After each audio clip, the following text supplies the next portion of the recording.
What's happening? What's happening? What's happening? Of course, you know it's your boy B-Hop Radio. Shout in as always. I got my podcast partner off in this thing. OG Gangsta Wicked, a.k.a. Big Galaxy of Ghetto Mafia. I'm in a festive spirit today. What do you call a snowman with a six-pack? What? The abominable snowman, the abominable snowman, the abominable snowman. You on one more? That's it. On the road. You on the road now. All right, let's get it. Now, in trending news, Wick, the Diddy documentary, The Diddy Reckoning. First of all, 50 Cent dropped it, and it's been #1 all across the globe. Okay, so I mean, it's done extremely well. However, it's been a lot of controversy following the release of it, coming back from Diddy's mom, Ja Rule. 50's longtime foe popped out of nowhere, and he had this to say: "Let's be real, that ninja don't give a blank about the victims. We all know why he did the doc. Herman's a counselor to the culture. If he cares so much, then donate the profits to charities or domestic violence." And in another tweet, he accused 50 of being on the same time as Diddy, jacking folks up left and right. So that's where Ja Rule was at with it after the documentary dropped. I mean, what was your thoughts on that when Ja came out of nowhere? Well, I mean, we expected that, because of that long time beef. But, I want to focus more on what the mother said. Okay. And in that, the mother was saying that, they was portraying, her baby as, which is Puff, as in a light that was unfavorable. She was saying that Puff never slapped her. Yeah. She was saying that she never beat him. Mm-hmm.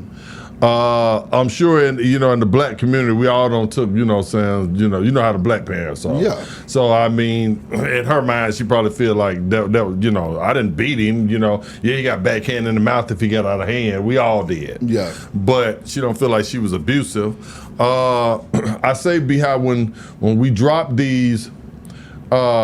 Not we, but when 50 dropped this documentary, I said that I wasn't gonna watch it because I have already over the last 2 or 3 years. A lot of people got mad at me also for saying I wasn't gonna watch it. Yeah. But over the last 2, 3, 4, 5 years, I have already formed my opinion of Diddy. Yeah. I know Diddy's from the hood. Yeah. I'm just of the mindset that after I take in everything, from a person. I don't need any extras. Yeah. You know what I'm saying? Once I don't made my mind up on you, if I feel like you're a disrespectful person, then I don't need to hear no more disrespect. If I feel like you're a predator, I don't need to hear no more of your predator stories. If I feel like whatever, once I have made my mind up, I have made my mind up on Diddy of what Diddy was doing. There's a lot of people in the industry that was doing the same thing. I made my mind up on them. I didn't need to see a documentary from 50 doubling down on what I already know about Diddy. Cassie also. I'm talking about her a little bit later. Yeah. You know what I'm saying? I saw it. I took in all that evidence for years, and so that's why I said I wasn't watching the documentary. Now, what Ja Rule's saying is absolutely true. Since it is so much about the victims, and you put it under the umbrella of that. We all know. I sat right here and said it. 50 ain't doing nothing for no victims, no love. 50 is out here trolling. That's what he was doing when he was messing with Meech. He was out here trolling when he was threatening the documentary, then threatening to cancel the BMF show. And I kept telling everybody, I'm gonna bring it all together. I kept telling everybody, it was like when they 40 laws of power thing. You laugh when I say that. 50 stands on 40 laws of power, and Meech disrespected him. It's the New York guys, and disrespected him, and he don't care how much money is involved. He's gonna cancel the show. And I kept saying, I called foul on that. I kept telling everybody, if you think that 50 is going flush some money down the toilet then you crazy.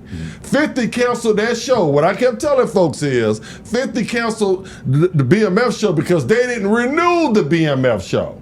So therefore, once they, because he had already knew all the information on Meech, while Meech was in jail, he knew about all the allegations. He knew, but long as it was profitable for him, he kept his mouth shut. Once he tried to renew the show, then they wouldn't renew the show. Then all of a sudden, to save face, he made it as if he was $40 a power standing on business because he talking to Rick Ross, and I called it, and people didn't understand what I was saying.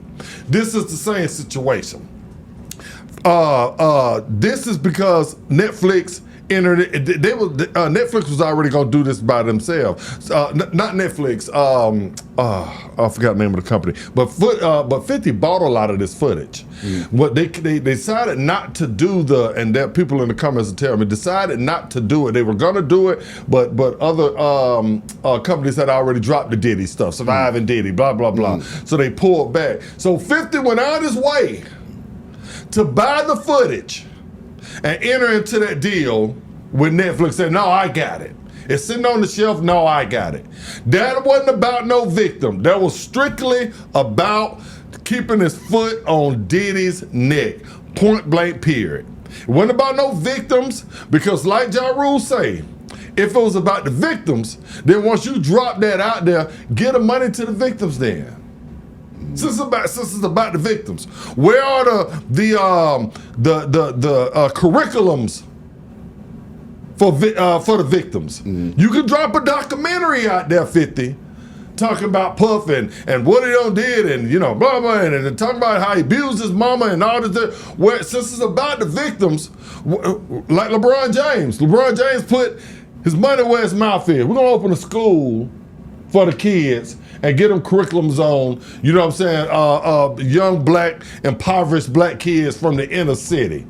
That's putting your money where your mouth is. Since that's what it was about, I could ride with 50 if that were what was going on. What is going on is a guy that's trolling, that doesn't, that him and 50, don't have they issues over the years, over these women, over both of them, the fight for the culture. Pac said it a long time ago with Biggie. Me and Biggie fighting for the nigger kingdom. So people, that little boy slipped, dying to live or something. But when Pac come on speak, he said, see, me and Biggie beef was about who is going to run the nigger kingdom. That's what this is about right here. That's all that this is about.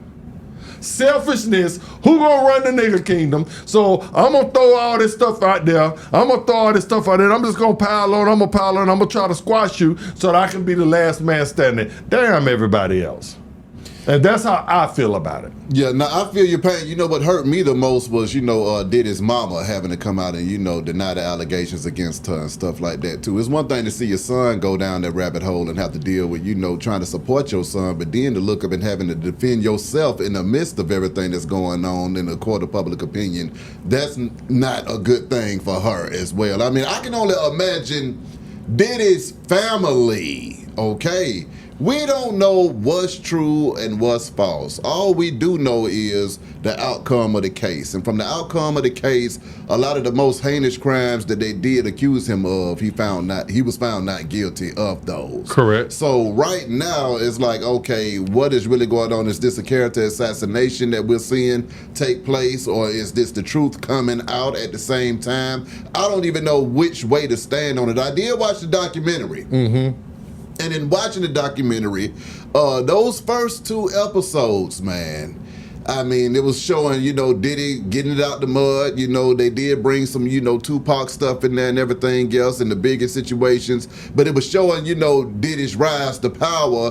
And it was, you were watching that and just watching the rise to power. It was like, oh, man, Diddy, he really put in a lot of work to become, the mogul that he became. Then them last 2 episodes, it turned into a whole monster fest in there. So you're thinking to yourself, okay, what was really going on behind closed doors? Right. So watching it myself, you got a little bit of both. You got to see some of the good things that, Diddy was able to accomplish throughout his career, but you also saw the, the deep, dark funky underbelly, as I like to call it, that, you know, folks chose to reveal. And then at the same time, a lot of this stuff is alleged, so we don't know what's true and what's false during it all. Right. Let me be perfectly clear. I want to be perfectly clear, because there'll always be one in the comments. Yeah. I'm not here condoning Diddy, Art Kelly, Weinstein, Epstein, any Steen, all of them. I'm not here condoning any of them. Yeah. What I am saying is this. This is a personal beef between 50 and Puff. Stop the, you know, pissing on my head and telling me it's rain. Yeah. See that be the what you call the fanboys that be in the comments that you can tell them anything else. I'm doing it for the culture. I'm doing it for the victims. And then, yeah, 50's doing it for the victims, man. Yeah. 40 laws of power. He doing it for no, he's doing it to make money, and he's doing it to run the nigga kingdom. That's what he's doing it for. But I'm saying, we can all relate to real. Yeah. It's when you trying to play games. I see exactly what you're saying. Because 50 got on the show recently and said that it ain't about nothing with Puff. It ain't no personal beef with Puff. Yeah. I couldn't believe when I heard him say that. Yeah. Yeah. I couldn't believe him when I heard him say that. I lost all respect. So, man, just get up there and say, I don't like this nigga. They ain't gonna fucking want my baby mama, man. I ain't got over it. They laying up talking about me. You know what I'm saying? If I caught two, if I could do a documentary, people knew who she was, I'd drop one on her. And stop playing games with us out here. Basically, what you're tired of is the industry fiction, okay? Right. A lot of these stories, and it's like this across the game, not even just with this particular situation, to where you see stuff that bubbles up into the mainstream. Right. But the actual real root truth of it all never makes it there. It's just covered up in a whole bunch of lies. A whole bunch of lies. Exactly. And propaganda. Right. So it's not about, so we're not going to sit here on this show this morning. I'm not. Yeah. And sit here and play like I'm with Ja Rule on that particular subject. This ain't about no victims.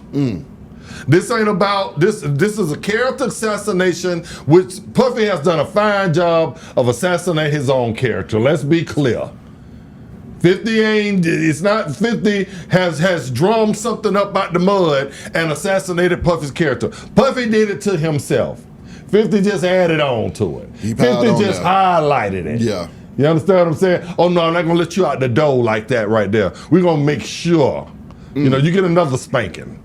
So, but as far as all the, you know, trying to put all this in a just cause and a historic cause, this is something that's, you know what I'm saying, that's needed in the culture for the victims and stuff. Stop it. Stop it. This is two guys, because I believe Puff would do the same with 50. If the roles were reversed right now, remember I said this, the roles were reversed. Knowing how Diddy is, what we've seen of Diddy on videos, him beating Cassie the brakes off of, him being to me, the polar just the same as 50. If the roles were reversed, Diddy would do the same exact thing, in my opinion, that 50 is doing to him. But both of y'all stop playing. This ain't about nobody but yourselves.